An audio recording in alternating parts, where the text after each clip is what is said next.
बिस्मिल्लाहिर्रहमानिर्रहीम नामदुहु व नसल्ली अला रसूलिहिल करीम अम्मा बाद। अस्सलाम वालेकुम नाज़रीन, मैं अपनी यूट्यूब चैनल पर कौसर रोदी आपको खुशामदीद कहती हूँ। एंड नाज़रीन, थैंक यू वेरी मच। मैंने ये प्रोग्राम जब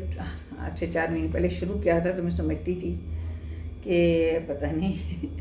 आप लोग मेरा वो जो है वो नहीं दबाते हैं बटन उसका सब्सक्राइब का, तो सब्सक्राइबर्स मेरे बढ़ेंगे या नहीं, लेकिन अब अल्हम्दुलिल्लाह मेरे 1000 से ऊपर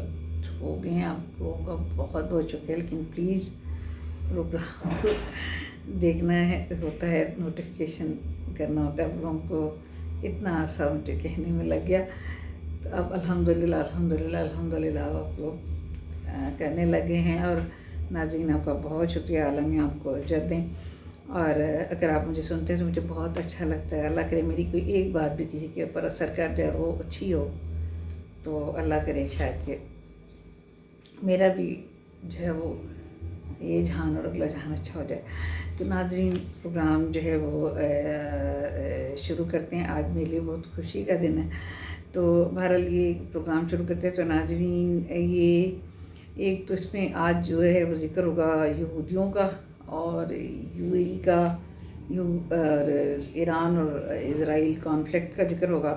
और एक हसन न्याज़ी का जो है वो ज़िक्र होगा, जो उन्होंने सुसाइड की कोशिश की जेल के अंदर। तो नाज़रीन, प्रोग्राम को शुरू करते हैं। नाज़रीन, मैं आपको एक बात बताती चलूँ कि 2022 की शुरू में, बिल्कुल जनवरी का होगा तकरीबन, तो मैं यूएई में थी, उसमें अपने हस्बैंड के साथ, तो वहाँ के 7 स्टार होटल के अंदर। तो हम लोग जो है वो अपना कैसे कहते हैं वहाँ पर वज़ारत ख़ारजा का भी हमारा बहुत आना जाना था उनकी यूएई के अंदर, और वो ख़ासा मेरे काम की नोयत कुछ इस तरह की थी। तो नाज़रीन, मैंने देखा कि ये जो कहा जाता है कि ये जा रहा है कि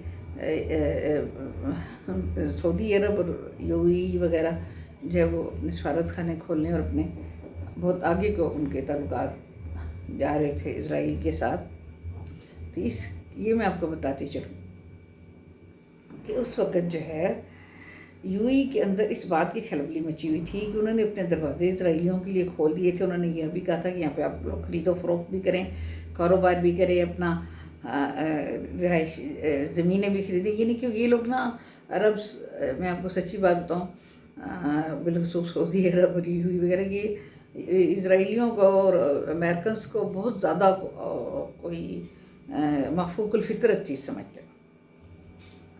तो हालांकि इन्होंने तो इनको ये तो इस्लाम के बारे में हम लोगों से ज़्यादा जानते हैं। एनीवेज, हम कुछ नहीं कह सकते। है ये नाज़रीन कि ये लोग आना शुरू हो गए वहाँ से धड़ाधड़ फ़्लाइट्स पे आ रहे थे। जब हम गए रह रहे थे यूएई में कुछ दिनों के लिए, तो आ रहे थे। एंड यू नो कि उनके 5 स्टार होटल से और उनके 7 स्टार होटल से जो है वो चीज़ें चोरी होनी शुरू हो गई रूम्स में से, और होटल्स मालकान ने जो है वो बहुत ज़्यादा शिकायतें शुरू कर दी। और जब एयरपोर्ट के ऊपर तलाशी ली गई साफ़ियों, कुछ जो होटल थे लोग गए थे चेकआउट करके, तो उनमें बहुत सारे यहूदियों ही के बॉक्सेस के अंदर से जो है वो ना सिर्फ उस होटल के कमरे के डेकोरेशन पीसीज और मुख्तलिफ इस्तेमाल की चीज़ें जो उन्होंने फ्रिज में रखी होती हैं या मुख्तलिफ वो रखी होती हैं, वो उनके वाशरूम की चीज़ें निकली, उनकी चेंजिंग रूम की चीज़ें निकली, बल्कि कीमती पेंटिंग्स निकली,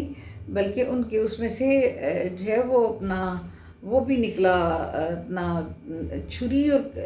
कांटे जो होते हैं खाने के लिए जो इस्तेमाल होते हैं, अच्छी वाली क्रॉकरी, वो भी उनके सामान में से निकली। यहाँ तक कि यहूदियों के उसमें से, इज़राइलियों के उसमें से बेड शीट्स उनके निकले। उन्होंने यहाँ तक उनके बॉक्सेस में अपनी चीज़ें चुरा लीं, और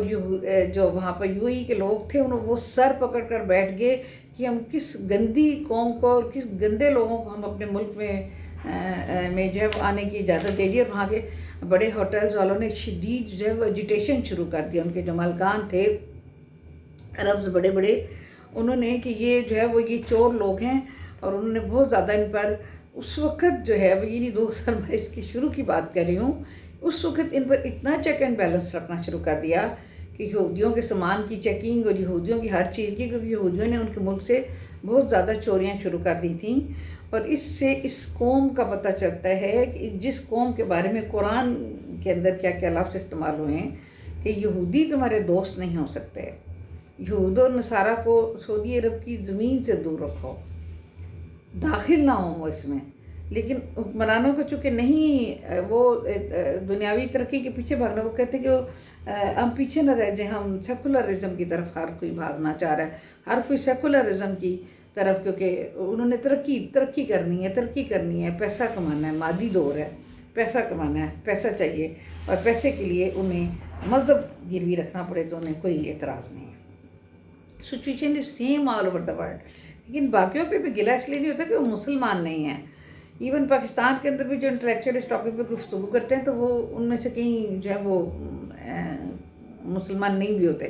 تو اس لیے ہم کہتے ہیں کہ چلو ان کو تو بات کرنے کا حق ہے، ہی تو جو مرضی کہتے رہیں، لیکن جب مسلمان ایسی بات کرتے تو بہت زیادہ حیرت ہوتی ہے، اور بالخصوص عرب بھی اسی طرح کی حرکتیں کرتے ہیں کہ وہ یہودیوں سے متاثر تھے، اور یہودیوں نے جب ان کے ہاں چھری کانٹے چمچے اور ان کی جب ضروری استعمال کی چیزیں، ان کی ٹوتھ برشز اور ان کی واش روم کی چیزیں بھی ان کے سامان سے نکلیں، تو اس وقت انہیں پتہ چل گیا کہ یہ کس قوم کو جو ہے وہ ہر ایک سے دشمنی مول لے کر کے انڈیا کے کہنے پر یا خود متاثر ہو کر کے انہوں نے اپنے اندر گھسایا تھا، اور انہیں لاکھ پتہ گیا، پتہ نہیں سعودی عرب کے اندر تو کیا کیا ہوا ہوگا۔ بہرحال یو ای کے اندر یہ سب کچھ ہم نے اپنی آنکھوں سے دیکھا، ان یہودیوں کو انہوں نے پکڑا، ان کے سامان نکالے، سب کچھ یہ ہم نے اپنے آنکھوں سے دیکھا، اور بہت زیادہ وہاں کے تمام ہوٹلز جو تھے وہ یہودی جو آ کر کے ٹھہرتا تھا اس کے لیے چوکنا ہو گئے تھے، کیونکہ ان کے ملک میں اس سے پہلے کبھی ایسا ہوا نہیں تھا۔ تو ناظرین، یہ جو ہے وہ ایسا نہیں ہے کہ یہ آگے چل کر کے سعودی عرب اور یو ای نے وہاں پر سفارت خانے نہیں کھولے اسرائیل میں، کیا ان کو پتہ لگ گیا تھا یہودیوں کے بارے میں کہ یہ کتنی گھٹیا قوم ہے، اس لیے میرے خیال میں انہوں نے جو تعلقات تھے وہ آگے نہیں بڑھائے تھے۔ یہ اس جنگ کا ان کے آگے تعلقات نہ بڑھانے سے کوئی تعلق نہیں ہے اس چیز کا اتنا زیادہ، یہ جو ہے وہ ایک مس انڈرسٹینڈنگ ہے، کیونکہ یہودیوں نے اتنا میس وہاں پہ کر دیا تھا کہ ہم نے اپنی آنکھوں سے دیکھا ہے، اور ان لوگوں نے کان پکڑنے شروع کر دیے تھے، یو ای والوں نے، پھر یہ بھی، اور یہ تھے کہ امریکہ کا وہ مسئلہ ہے، سعودی عرب ان کے کیمپ میں ہے، تو ڈیفینیٹلی اس لیے آگے وہ جو ہے وہ اسرائیلیوں کی پیلسٹینینز کے لیے وہ نہیں ایکا کر رہے یا کچھ نہیں کر رہے۔ تو ناظرین، اس میں تو بہت زیادہ آپ کو پڑھے لکھے اور آپ کا جو بیک گراؤنڈ ہے وہ بھی ہونا چاہیے، اور پھر یہ عربی زبان کے مالک لوگ ہیں، ان کو تو عربی ہم سے زیادہ آتی ہے، تو ہم سے زیادہ یہ قرآن پاک اور حدیث مبارکہ سمجھتے ہیں، اور اس کے بعد اگر یہ لوگ یہودیوں پر ٹرسٹ کرتے ہیں اور یہودیوں کے مقابلے میں پیلسٹینین کو جو ہے وہ کرتے ہیں، تو پھر یہ تو ان کا اپنا وہ ہے، لیکن ہم نے اپنی آنکھوں دیکھی بات بتا دی، انہوں نے پورے چھوٹے سے یو ای کو اور خاص طور پر ابو دھابی کو تگنی کا ناچ نچا دیا تھا۔ تو ناظرین، آگے چلتے ہیں کہ ایران اور اس کا ان کا جو ہے وہ کانفلکٹ ہوا ہے، یہ جو ہے وہ ہم نے سوچا تھا کہ زور پکڑ جائے گا، جب ایران نے انہوں نے اٹیک کیا تو اس کی ایک سوورن کنٹری تھا، اس کی اس پر دمشق میں اس کی سفارت خانے پر جواب میں ایران نے اٹیک کیا، تو ہم اس بات سے ڈر گئے کہ یہ عالمی جنگ نہ چھڑ جائے اور اسرائیل اس کا جواب میں جو ہے وہ نہ کرے، کیونکہ یہاں سے ہمارے کچھ ایسے اسکالر جنہیں ہم پہلے کہتے تھے کہ بہت پڑھے لکھے اور بڑے سمجھدار اور بڑے جہاندیدہ لوگ ہیں، اور وہ بہت ہی اچھا بولتے ہیں، اور وہ بہت ہی اچھے سیاستدان بھی اور انٹلیکچوئلز بھی ہیں، ہم انہیں یہ سمجھتے تھے، لیکن ناظرین ان میں دراصل صرف ایران کے ساتھ وہ تھا کہ وہ ایران کے اوپر جو ہے وہ ان کی ہمدردیاں بہت زیادہ ایران کے ساتھ تھیں۔ اور میں یہ بھی بتا دوں آپ کو یہاں پہ کہ ہمارے جو آرمی چیف ہیں انہیں کچھ میڈیا میں اور کچھ لوگوں سے مخالفت اس لیے بھی ہے، چاہے آرمی کے اندر وہ لوگ ہوں یا چاہے کسی بھی شعبے سے ہوں، کہ وہ جو ہے وہ ایران کی پر جو اٹیک ہم نے جوابی کیا تھا اس وجہ سے بھی وہ موجودہ آرمی چیف کو پسند نہیں کرتے، یعنی کسی کو اپنے ملک سے نہیں ہے۔ نئے ناظرین، اب مجھے یہ ہوتا ہے، مجھے آپ یہ بتائیں، مجھے اپنے ملک کا ہوتا ہے کہ میرا ملک سلامت رہے، میرا ملک کے اندر سب کے ساتھ تعلقات اچھے رہے، میرے ملک کی فارن پالیسی، میرے ملک کی داخلہ پالیسی، میرا ملک ترقی کرے، वो कि जो है वो क्या उसको कहते हैं अपना XYZ जो भी हो, वो जिसकी सही बात है वो सही है। मैं आसिफ जरदारी के बहुत खिलाफ थी, लेकिन जब मैंने आसिफ जरदारी ही को देखा कि वो मदरली इस दफ़ा आए हैं तो मुल्क की बुरी हालत और उनको बहुत ज़्यादा है वो हर लिहाज से मौजूदा गवर्नमेंट की में जो है वो अपना एक रोल प्ले करना चाहते हैं, पॉजिटिव। और वो मैंने जब महसूस किया तो मैंने आपको बताया कि उनकी तकरीर कितनी पॉजिटिव थी और उनका बहुत पॉजिटिव जेस्चर है, मैंने महसूस किया। तो मेरी एकदम राय उनके बारे में बदल गई, इसलिए कि मुल्क के लिए आसिफ अली जरदारी ने मेरे लिए तो कुछ नहीं किया ना, मेरी ज़ात के लिए तो कुछ नहीं किया। इसी तरह नाजरीन आप मुल्क की सोचता है इंसान। तो ईरान ने जब वो हमला किया तो इसराइल ने कहा कि हमारे यहाँ कुछ नहीं हुआ और हमारा तो कुछ भी नहीं बिगड़ा। और ये हमारे यहाँ इंटेलेक्चुअल्स ने बैठ कर के बड़े बड़े दावे कर दिए और ये कर दिया और वो कर दिया। मैं उनका नाम नहीं लेती हूँ कि बार बार नाम लेना अच्छा नहीं लगता है। और हमने तो मिसाइल्स और पता नहीं क्या क्या बॉम्ब किया दिया, वो कर दिया और हमने सोचा कि जी आलमी जंग ही ना छुट जाए। और उसके जवाब में अभी इसराइल ने जब हमला किया और ईरान ने कहा कि नहीं हमारा तो कुछ नहीं बिगड़ा, हमारा तो कुछ हुआ ही नहीं, डजंट मैटर और ये वो। तो इससे पता चलता है कि इस तरफ सोशल मीडिया की एक वॉर है। वो कहते हैं कि मैंने आखिरी चांटा मार दिया, वो कहते हैं मैंने आखिरी चांटा मार दिया। एक्चुअली ये जो है वो कोई मिली भगत इनकी लगती है और वो कोई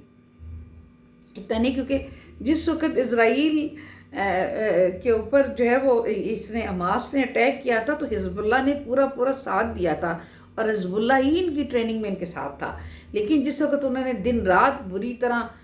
मारना शुरू कर दिया गज़ा के अंदर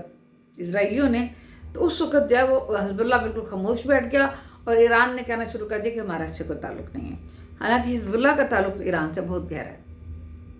नाज़रीन एक बात हुई थी, अब ईरान के सदर यहाँ आने वाले, बहुत सारे उन पर गुफ्तगू होगी, तो मेरे ख्याल में बहुत सारे टॉपिक जो है वो मंजर यहाँ पर आएंगे। हम तो चाहते हैं कि ईरान के साथ हमारी गैस पाइपलाइन हो, इससे हमारे मुल्क का फ़ायदा।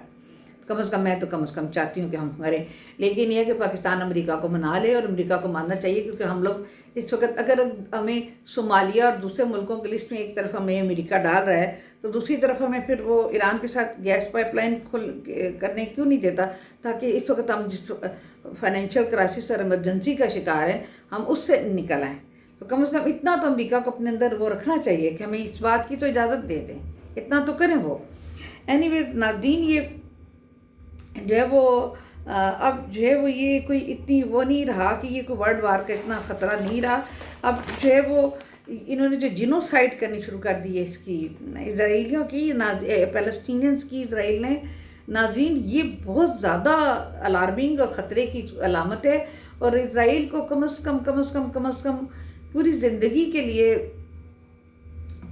लिए जब तक ये यहूदी ज़िंदा हैं, ये जो अभी इन्होंने खूनरेज़ी की है, मौजूदा नेशन जो लोगों की, नौजवानों की वो है, वो कभी इनको माफ़ नहीं करेगी। अब कभी किसी मुल्क के अवाम, चाहे उनकी हुकूमतें जो मर्ज़ी करती फिरे, जो मर्ज़ी मायदे करती फिरे, कुछ करती फिरे, लेकिन वो कभी इनको माफ़ नहीं करेंगे। उन्होंने जो जिनोसाइड होते हुए गाज़ा में देख लिया, अब जो रफ़ा के अंदर इन्होंने 5700 मुसलमान पैलेस्टीनियन को मार डाला है, उनके ऊपर बम मार रहे हैं, वो नीचे खैमे डाल के बैठे हुए हैं। कोई भी दुनिया का ऐसा मुल्क नहीं है जो क्या करे। अभी अल्लाह करके अमेरिका ने वेटो किया है जंगबंदी की उस पर, अल्लाह करके अल्लाह करे कि अब ये जंगबंदी हो जाए। लेकिन जो तबाही, जो जिनोसाइड होना था इसराइल का, यहूदियों पैलेस्टीनियंस का, वो हो गया और इसराइल मुजरिम है और इस पर जंगी जराइम की अदालत में जो है वो मुकदमा चलना चाहिए, डेफिनेटली चलना चाहिए। नाज़रीन ये बहुत ज़रूरी है। उसने जो कुछ इनके साथ पैलेस्टीनियंस के साथ किया है और इनकी बनी हुई मसनूआत का मुस्लिम ममालिक और तमाम ममालिक बायकाट जारी रखें, ताकि ये अल्लाह करे कि इसराइल कोड़ी कोड़ी का महताज हो जाए। लेकिन बहरहाल कुरान ने जो यहूदियों के बारे में फैसले ले लिए तो आगे कुछ करने की बात ज़रूरत नहीं। नाज़रीन मैं हसन न्याज़ी की बात करना चाहूँगी कि हसन न्याज़ी एक वो गुंडा वकील है। अल्लाह ताला ऐसे लोगों को जो है वो पता नहीं क्यों ढील देता है कि लाहौर के एक हॉस्पिटल के अंदर कोई वकील गया था, इसका कोई जानने वाला था कि दोस्त था या कोई था, और उसकी फैमिली, तो उन्होंने मेरिट पर जो है वो लाइन में और डॉक्टर्स देख रहे थे, तो उस वकील ने धींगा मुश्ती की कि उनको जल्दी देख लें उनकी फैमिली को। तो उन्होंने कहा कि नहीं, वक्त पे देखना है, अपने लाइन से रहो। इस बात पर وہ وکیل جو تب کیا کہ نہیں میں تو وکیل ہوں، مجھے تو پہلے دیکھ لینا. اس نے اس پر دھنگا مشتی شروع کر دی. اور وہ جو ہے حسان نیازی کو پتہ چلا. حسان نیازی اتنے زیادہ وکلاء کو لے کر آیا عمران خان کی حکومتی اس ہاسپٹل کے اندر، اور آپریشن ہو رہے تھے آپریشن تھیٹر کے اندر جا کر کے ان کی نالیاں خون کی، ان کے آکسیجن کے ماسک، ان کو جو لگے ہوئے تھے آلات وہ نکال ڈالے، ان کے کھلے ہوئے پیٹ، ان کی کھلی ہوئی چیزیں، اور ڈاکٹرز کو وہ جو لگے ہوئے تھے جن کے اوپر بلڈ کی وہ نکال ڈالی، اور ان ڈاکٹرز کو اور ان کی آپریشن تھیٹر کی چیزوں کو توڑنا شروع کر دیا. ایک ڈاکٹر کے اینی شاید مجھے ملا، اس نے جو عبرتناک منظر بتایا. وہاں پر ایک ہاسپٹل کے مریضوں کو انہوں نے جا کر کے وارڈز میں ان ڈاکٹروں کو اور ان کے ساتھ اتنی ایک ہاسپٹل کی چیز توڑی. اور مریض جو تھے وہ جو ہاسپٹل میں تھے اور جو آکسیجن پر تھے وہ کسی طریقے سے بھاگ کر اپنی جان بچانے کی کوشش کر رہے تھے، اور اس پر تھے ویل چیئر پر تھے. اس شخص نے وہ تباہی مچائی کہ مجھے اس دن سے وکیلوں سے نفرت ہو گئی. میں سمجھتی ہوں کہ زندگی میں نا مجھے وکیلوں سے پھر میں نے سوچا کہ ہر شعبے میں ہر طرح کے لوگ ہوتے. جب میں نے میڈیا میں اتنے برے لوگوں کو دیکھا موجودہ الیکشن کے بعد کہ جو مطلب میں کبھی بھی نہیں سوچ سکتی تھی کہ وہ بک سکتے ہیں، انہوں نے بھی اپنا چال چلی. تو اس وقت میں نے سوچا کہ ہر شعبے میں ایسے لوگ ہوتے ہیں. لیکن میں آپ کو ایک بات ضرور بتا دوں کہ حسان نیازی سے قدرت نے یہ جو فوجیوں کی وردیاں اٹھا کر کے اس نے لہرائیں جا کر کے اس میں کور کمانڈر کے گھر پر، اور جس طرح جو کچھ اس نے غنڈہ گردی وہاں پر کی، اس کے بعد کسی اور ملک ہوتا تو اس کا ایک تنکا باقی تھوڑے ودن فیو منٹس نہ رہتا. پاکستان میں وہ زندہ ہے. اگر اس نے خودکشی کی کوشش کی ہے تو جیل والوں نے اسے بچانے کی کوشش کی ہے، بجائے اس کے اس گڈ جسچر کو وہ کریں کہ جیل والے اپنی ذمہ داری سمجھ رہے ہیں آرمی والے کہ بھائی ہماری ذمہ داری ہے کہ ہماری کسٹڈی میں بندہ مارا نہ جائے. لیکن اگر کوئی بندہ اس کی ہمدردی میں بھی لاک کرتا ہے کہ وہ جی خودکشی کے اٹیمپٹ کر رہا ہے لہٰذا اس کو جا کر کے بچا لے. اگر کوئی ہمارا پولیٹیشین یا ہمارا کوئی وی لاگر اس پر وی لاک کرتا ہے کہ جی وہ اس کو بچائیں اور اس کے لیے کچھ کریں، تو اگر اللہ کرے کہ اس کے اپنے گھر والے اور وہ خود کسی ہاسپٹل میں ہو اور کوئی حملہ کرے اور اس کا بھی آپریشن ہو رہا ہو اور وہ بھی باہر تڑپ رہا ہو کسی مرض میں، اور وہاں سے لوگ جب اس کے ساتھ ایسا سلوک کریں آ کر کے وکیل اور ماریں، اور ایسے غنڈے پی ٹی آئی کے میں تو وکیل نہیں کہوں گی، ایک پروفیشن کیوں کا بدنام ہو، اور وہ ماریں اور وہاں سے آکسیجن کے ماسک اتار لیں، ان کی بلڈ کا وہ اتار لیں، وہاں پہ ڈاکٹرز کو ماریں اور وہاں سے کریں، تو پھر ان وی لاگرز کو پتہ چلے کہ قدرت کیا ہوتی ہے. اور جب مصیبت آتی ہے ان میں سے عمران خان کی گورنمنٹ تھی جتنے بھی لوگ مرے یا جن کے ساتھ جو بھی کچھ ہوا وہ اس کی خبر نہیں بن سکی، اس کا جو آگے فالو اپ آنا تھا اس کا ہاسپٹل پہ حملے کا وہ نہیں ہو سکا، اس وجہ سے کہ عمران خان کی گورنمنٹ تھے اور عمران خان کا یہ گنڈا بھانجا تھا جس نے یہ حرکت کی. تو یہ کنڈیمنیبل نہیں ہے، یہ بندہ جو ہے وہ سر عام پھانسی کے قابل ہے. لیکن اگر پھر بھی کوئی ویل اگر اس کی فیور میں ویل آف کرتا ہے تو میرے خیال میں اسے تھوڑا سا یہ سوچ لینا چاہیے کہ وہ اسی ملک کا باشندہ ہے اور اسی آرمی نہیں اس ملک کی آرمی ہے، اور اسی ملک کا وہ ہاسپٹل تھا اور اسی ملک کے ڈاکٹرز تھے اور اسی ملک کا وہ سب کچھ تھا جہاں پر اس لڑکے نے اس غنڈے نے یہ سارا کچھ کیا. تو ناظرین اس کے ساتھ ہی پروگرام لمبا ہو جاتا ہے، تو پھر آپ لوگ مجھے ڈانٹتے ہو، اجازت دیجیے. اپنا بہت سارا خیال رکھیے، اپنے ارد گرد بے سارا بے مددگار لوگوں کا بہت سارا خیال رکھیے. اللہ حافظ. اللہ نے کے بعد.